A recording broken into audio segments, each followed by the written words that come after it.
flavor for your ear. Epic Spotlight. Putting the spotlight on positive goings on the real people that have chosen a real path. The who's, the whys, and the hows are being shared.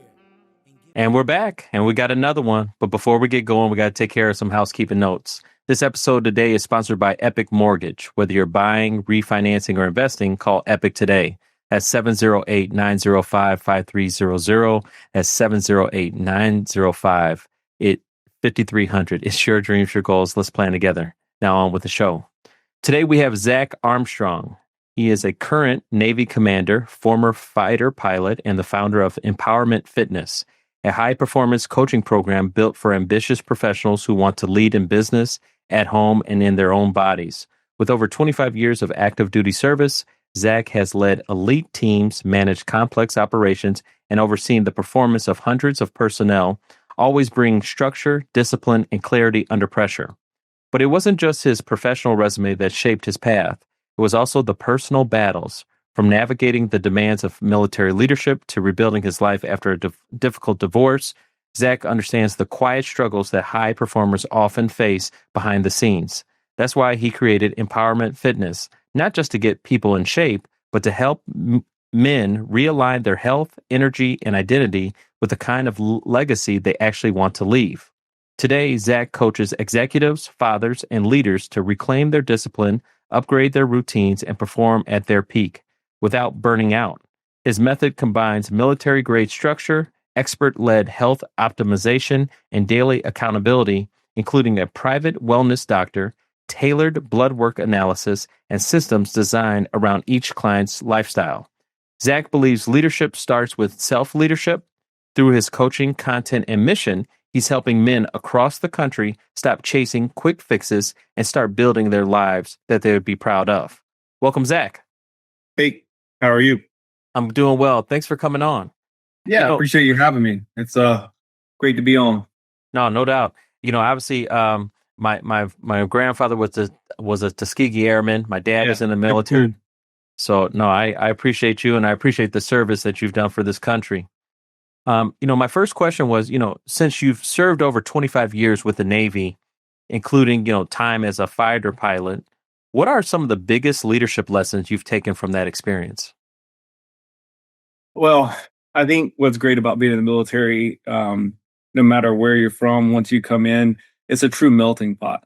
You see every race, creed, religion, all types of people. So no matter where you come from, whether you come from a narrow-minded way of thinking or you come from a community that's diverse, you're thrown into it, and you have to learn how to deal with all walks of life. And that's probably some of the biggest leadership challenges is the higher ranking you go, it's never about the mission. It's always about the mission, but 90% of your time ends up being about personnel and taking care of your people. And that's just part of the job. But having to learn each people's, every person has their own struggles for sure. But having to adapt to, just different personalities, different races, different religions, just all of it, and at the end of the day, I think the military, for the most part, does a very good job of looking past those things. And it's just about the mission and the people, right? I loved it as a Marine. I heard, I believe it was one of my gunnery sergeants from the very beginning. He would never call anybody black, white, whatever. They were green. Everybody's green. You can be dark green or you can be light green, but you were green. And that always stuck with me. And I liked that because I like that way of thinking about it. Because you just looked at the person as the Marine, the green. So I've always tried to carry that with my way of thinking as well. No, that's awesome. I think of, obviously for me, it was just athletic sports. Yeah. When you have teammates, they were, it didn't matter what color skin that they had. It was just what was on their jersey. So if they were if they were on the yellow team with me, then that's my teammate, and we worked together for the goal. I'm curious, obviously as you're transitioning, what inspired you to start Empowerment Fitness? Really it was kind of, I've trained people before, not so much this online thing. And what happened was I have a gym, like my garage. You can see my background is a complete gym.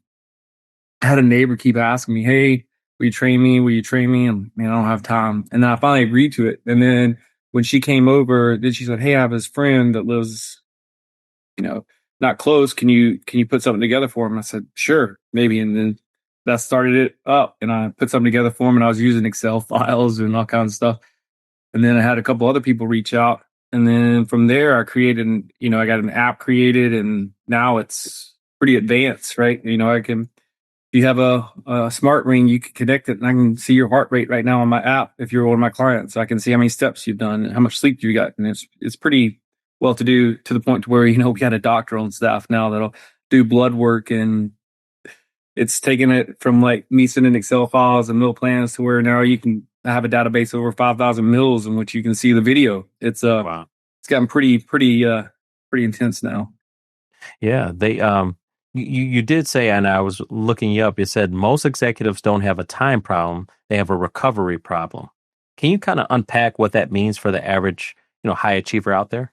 Yeah. So it's like, a lot of the executives, they'll have their calendar, they're dialed in, and it's not just a issue with the meetings. They just don't have any white space. They go from meeting to meeting, then to the.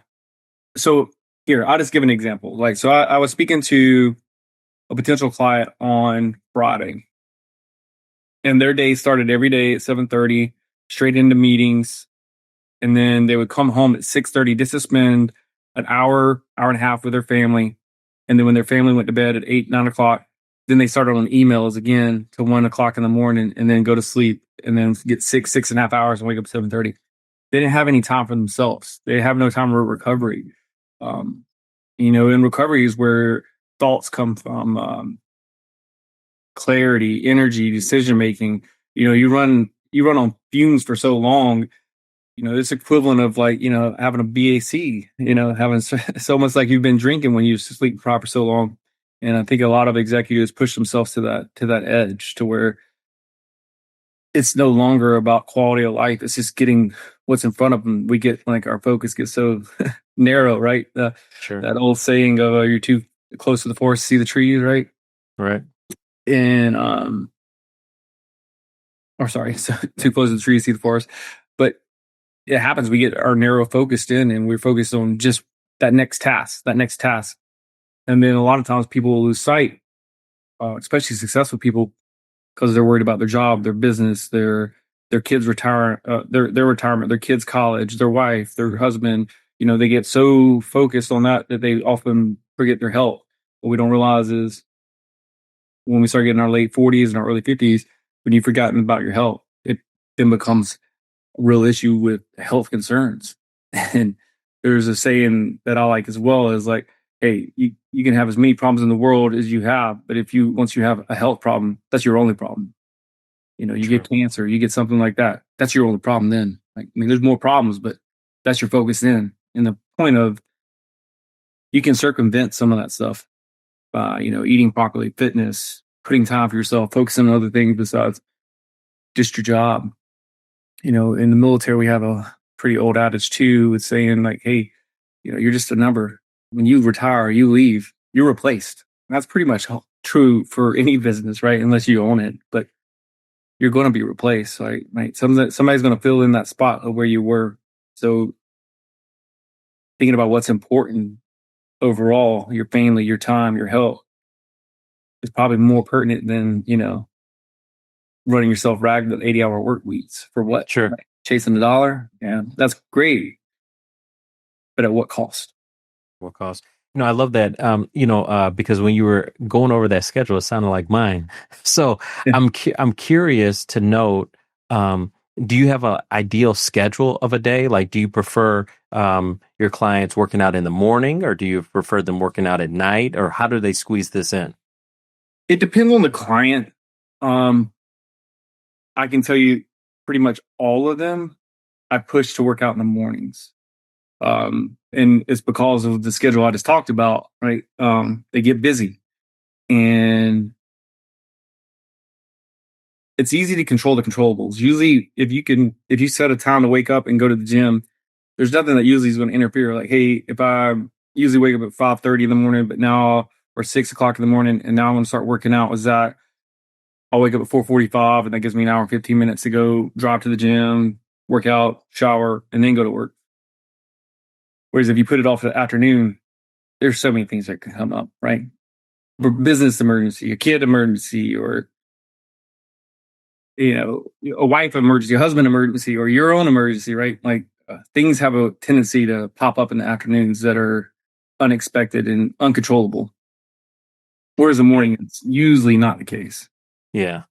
And you yourself, you get up at 4 a.m.? It depends on the day. Monday through Friday, I'm pretty set about 4:30.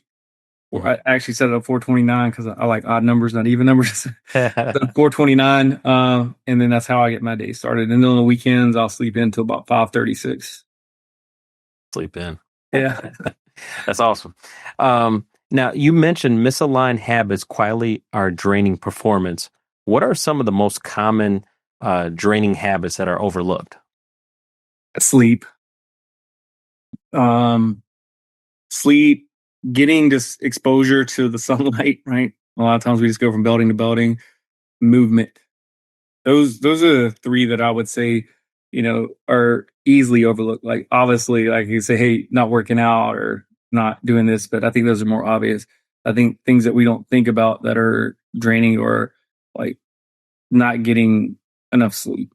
That's a big problem with, highly successful people, or the amount of sleep they get is so little. And those comes from so many factors. Stress is huge. It's huge on your sleep.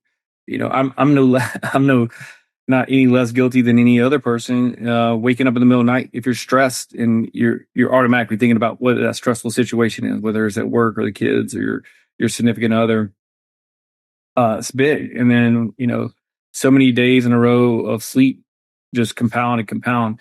And it leads to other things like your decision making goes down. But then you look at it as your brain has to operate to stay awake. So what does it do? Feed me, right? And so then you start eating bad. Just your brain starts saying, "Hey, I need something to stay awake." So your mind knows, "Hey, sugar fixes that, caffeine fixes that," and your brain starts pushing you towards those things, and you can't help it. And then the discipline falls off pretty easily with sleep too.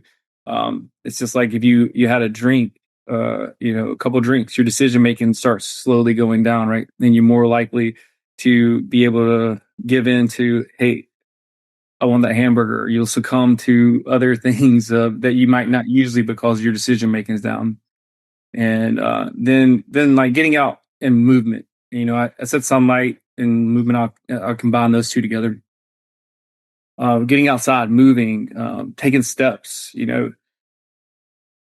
Unless I'm going up like 20 flights of stairs, like I'm going to take the stairs almost any time I go somewhere. Things like that. This little things you don't think of. Hey, I don't need to take the elevator for 4 flights. 4 floors. I'll just go up and I'll go down. Getting outside, getting that sunlight, right? Like, there's a reason, like and I'm not trying to put down Pac Northwest, but there's a reason where depression is more heavy in those areas that don't get as much sunlight because people naturally need that kind of stuff. And those are the things we just don't think about. Sleep, sunlight, movement. Those things are important that we don't really look at. But like I said, there's obvious things. Those are some of the less obvious things that we wouldn't think about. Is there a certain amount of steps that we should be taking on a daily basis?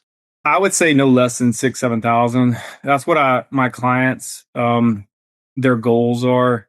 I try to have no less than 7,000 steps, but I would try to push for 10,000 steps a day, but I would say no less than 7,000. And it's so easy today, right? Like if you have an Apple phone, you have Apple Health that tracks your steps. Because majority of people carry their phones with them when they're walking. You can get a ring, you can get a smartwatch, you can get, Whoop is a smartwatch. It's like less invasive than an Apple Watch. And then, like I said, Oura rings and other rings too. All that stuff tracks it. It's easier to do. Now, obviously, what you're talking about is, working out our health, and that has to become a habit of non-negotiables. Yeah. So I was curious, what are some of the non-negotiables just in your daily routine? Mine personally? Yeah, just in general, what would you recommend for your clients? What are some non-negotiables that we have to kind of build into our systems? The first one I always talk to them about is your mornings. Make that the most non-negotiable thing because it's the most controllable. Like you can control when you wake up. You can control what you do in that time. Like, when you wake up, don't reach for the phone. Maybe spend, 10, 15 minutes in thought. Um, it's almost a lost art now with all our technology. Very rarely do we just sit in thought. Because we want that. We have so many unnatural endorphins now that we just reach for, like our phone or TV. Those things that just spike it. Our attention spans are mine's no less, right? We want that instant gratification, and that's hard to do. But the mornings for sure is the biggest non-negotiable for me. Make it part of your routine. I tried. I'll tell people. I got this piece of advice one time from a doctor, and he said, "Hey, try as many things in life as you can. You'll be surprised what might stick or may not stick." Right. So that's what I kind of tell my clients. So depending on the client and how they talk and what they're talking about, I create daily habits inside their program. And one of them could be journal. Like, hey, based off some of the stuff you said, I think you should try journaling for 10 minutes every morning. See how that helps relax you. Or it could be get up and meditate in the morning. That one's a little hard for me. Like I have still a little bit ADHD from childhood. And so that's hard for me to do. But, that's something I need to do myself to help work on. It's no different than trying to work on your biceps, trying to sit down and meditate, right? It's something that you learn and teach yourself. But that's my biggest non-negotiable for sure is the mornings. Create a routine. Have that routine in the morning. So, hey, I get up, I do this, I work out, I have this breakfast or I have this meal. You do those and you'll be surprised within, a month or two, how much habits you've created within your mornings and how much of a happier person you can be just from those little small changes. And that's one thing I say with clients all the time, just focus on the small changes. Because when you do a lot of small changes and they start becoming habits in a month, all those small changes added together create something that's big, right? I have clients who come in, 50 years old, 60 years old, 270 pounds, and within 6 months are 202 pounds. And, we do things like we don't weigh every day. Big thing right off the bat, weigh once a week, because if you focus every day, you can't really see the changes. But when you do that, over time, those small changes add up. So for me, focusing on your mornings and making that the non-negotiable because it's controllable. And that's a big thing for me with clients is control the controllables. Too many things in life we can't control, way out of our control. I can't control, if somebody has road rage on the way to work, I can't control any of that. But what I can control is my reaction to it. I can control certain things. So the most controllable thing for me and myself and majority of people's are they can control their mornings. Because like I said, everything else kind of falls out the window depending on your kids. If you have kids, your work, those things all out the window. No, great answer. And yeah, I'm a morning guy, so that works out. I can definitely do that. Can you walk us through what a client's transformation typically looks like? Yeah, I mean, walk me through like from day one, I meet you.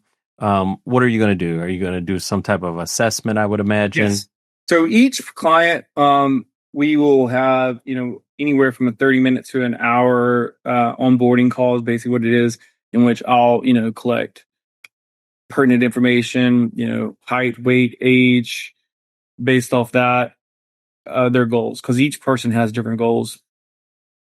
There's certain things that everybody wants, like people want more energy, people want to feel better. Those things are all things that are pretty easy to define. But like, as far as trying to be a non-specific, we set that up and then their goals. And based off that, then we create meal plan, right? A meal plan, a nutrition plan. I'm a certified nutritionist as well. So based off of their goals, we'll set up a calorie intake for the day. And based off that, the ratio of like protein, carbs to fat on that intake. And then based on some of their goals too, we'll set up a workout program. Now that program could be different depending on the person and their goals. I have a gentleman who joined me 2 weeks ago who's 73 years old. His goals are way different than a client that I have that's 40 years old. His goals are more, quality of life, mobility, flexibility. So his workouts are going to look way different than the, 35, 40-year-old guy who wanting to get ripped again, right? Get back in shape. So the workout plan will be set. And then I create daily habits, in which is also based off them. Like, you can almost bet that I'm going to ask you, do you like to drink? It'll be, 1 day of non-drinking at least. I'm sorry, 6 days non-drinking, 1 day you can drink if you do drink.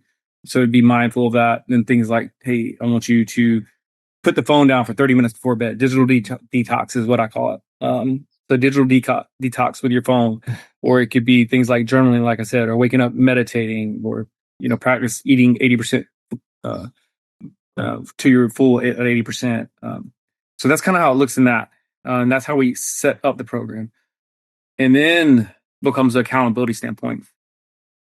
So every day I'm going to wake up, I'm going to send you a motivational quote, something inspirational every morning. And if you input, because I have people all over the world, so different time zones, like, when I wake up, even though it's early, the guy in Sweden's already eating lunch. I got a client in Sweden, he's already eating lunch. So I'm hitting up his day in the morning. And then, so I'm going to make comments on anybody's food that day. So I hit every client morning, around lunchtime, and at nighttime. So 3 times a day, I hit every client, and I'll leave them verbiage on something they've done that day, where they've worked out, eaten, whatnot. And then once a week, I'll either do a Loom video or a Zoom video in which we do a weekly health assessment. And then once a month, we'll do a Loom or a Zoom in which I go over the whole month for the client. And we're looking at, some of the things as far as like if they're up and down on weight, if they're up and down on sleep, if they're up and down on steps, right? So some of these things factor into each other, right? Like, if you start eating poor or you're drinking, we can see the sleep mess up and things like that. So the initial setup is that hour, 30-minute to hour, and then we move towards accountability, into which the daily interaction is pretty much average anywhere from 3 to 20 interactions with every client a day. And I say 20, that seems like a lot, but in the beginning, people are peppering with questions, which I like. And it's not time consuming. It's more of just, hey, Zach, what should I eat here? This, or, this or that. And so I offer all my services too, kind of concierge service. So if you travel, you just send me like the link to the hotel you're going to, and I change your workout plan based off of the gym at the hotel. Or if you're going to go out to eat or something, you send me the restaurant. I say, hey, based off your goals, these are the 5 things I look at. So I have people who are airline pilots that who are junior pilots, so they don't always know their schedule, right? The junior pilots get whatever they're given. So I have some pilots that I literally change their stuff up every week because they're in different places, different locations every week. So that's kind of the services I add. And then, I have the doctor on staff. I don't have anything to do with the medical side of it. It's just, the consultation with him is free. You have the consultation, and you get blood work with him. And then whatever you two decide is part of the program too. But I don't get to know anybody's medical information that's outside my need to know. Sure. That's kind of how. No, I love just the transformation of this business. It used to be like I have to have the same gym membership to go to your gym to work out with you. But now you've expanded this. You've made it global. Like you said, Sweden. Yeah, it's pretty funny how someone who's never done the online thing is apprehensive to it at first, which I would get to if I was on that person. But like, I have the gym here. There are people that come here and work out, right? They don't see near the change or transformations as the people who do online. And it's because there's some accountability put on that person when they're having to do it online. And I end up having way more interaction with the people that I don't see than the people that I do see. The people I do see, I see for an hour or two, 3 hours, 4 hours a week. The other people I talk to daily. And what's funny is I give the app and all the same things to the people I train in person, give them all the same resources, but they never use them ever. All right. maybe for like a week or two, they'll do it, and then they get off of it because they're like, oh, I'll see Zach. I'll just ask him, but Mhm. doesn't do the same. I was wondering, what legacy do you hope to leave through Empowerment Fitness? I just want to be able to help as many people as possible. And, there's when I'm retiring here from the military, there's a bunch of different avenues I could take as far as work. I didn't realize how much gratification I was going to get from helping people. Um, you know, I didn't realize how I would feel when somebody went from 272 pounds to 202 pounds in 6 months. They came with medical issues, and now they run sprints every Saturday at 50 years old. Like when I sit there and talk to them or think about it, it damn near makes me emotional to think about it. So the legacy I'd want is that I've made a good dent into helping change people's life for the better. Um, Getting to live a life that they get to dictate, not the one that's dictated to them because of limitations or health concerns. Because too much in America, that's where we're at. You talk about football. I use it. I use sports all the time when I'm talking to people. Um, we all want to be part of the play. We always want to be in the play when it concerns our life, right? But too much, we're oftentimes sitting on the sidelines watching our life kind of go in front of us. And a lot of that as we get older is because of our limitations, our health problems, which is pretty prevalent in the United States. You look at the obesity rate, the overweight rate, um, about 4 or 5 times what it was just in the 60s. Insane, right? It's portion control, steps, things like that. We don't have to do manual labor much anymore as a whole. And we've become pretty spoiled with those things. And then we get focused on work, kids, family, and we lose sight of that we're not going to be able to help them out nearly as much as we would like to as we get older because we'll be sitting on the sidelines because we can't take care of the things we need to or want to. Like how many people in their 50s or 60s can go out and play with their grandkids? I'm sure majority of people would want to. But there's a lot of grandparents that just spend time with their grandkids by sitting on the couch watching TV. Right? They don't go out and participate in their things. I want to be, the grandfather who can still go out there and beat my grandkid in a sprint. That's my goal. Pretty cool. Yeah. That's also I always heard this. I heard this recently, but it was like, if I gave you a choice, if I gave you $10 million today, but you die tomorrow, would you take it? And for most people, the answer is going to be no. And really starts talking about just the value that we need to really put on our health. Exactly. And so what you're doing is a remarkable thing, and I appreciate just the sacrifice and that you're putting, and you see in the growth in people. People want, if hopefully more listeners are listening to this and they'll reach out to you because they want something different in their life, and it takes the first step is to make the phone call or make the initiation to like, yes, I want to be different than where I'm at. Yeah. And that's what, goes right back to what I said earlier. Like, you can have all the problems in the world, but when you have a health problem, that is your problem. And, you could be the richest person in the world, but if you're dying of something that's health related, you'd probably give up every damn cent just to make that go away. Sure. Right. All right. Before I let you go, I got to hit you with some rapid fire because I did have some questions I wanted to make sure we got taken care of. So what's one habit you think every high achiever should quit? Waking up and checking their phone before they check in with themselves. Like I said, spending that couple minutes in thought when you wake up. I'd bet majority of executives or, high achievers, first thing they do, check their phone. Deal. What's one book that changed your mindset forever? Not just mine, but I think it's put out a lot of good in the world is Can't Hurt Me by David Goggins. Pain reveals purpose, but inside it, right? And that's part of my life is I've used a lot of the pain that I've had in my life to kind of fuel a lot of the things I've done. Love it. Cold plunge or sauna?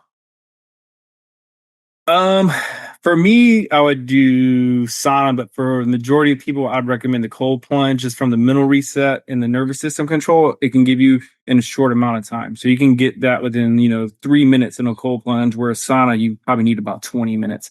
So from a time standpoint, cold plunge. Wow. Deadlift or a mindset shift? Oh, that's easy. Mindset. The barbell doesn't move unless your mind does, right? Your mind's got to move it. Has to move to be able to move the barbell. So mindset shift is the most important, because you can't really change anything in your life until you start shifting your mind to want to make that change. And finish the sentence for me. Peak performance without burnout starts when? Let's see. When you realize your calendar is a reflection of your values, not just your obligations. So meaning, hey, what you put on your calendar is telling you what's important in your life. And if you can't make time for yourself or those other people that you love or care about, it's a reflection of your values. Zac, those are great answers. I appreciate you today coming on, and I want you to have an epic day. You too, man. All right, thanks. Path. The who's, the whys, and the hows are being shared and given to you. Epic spotlight, baby. A new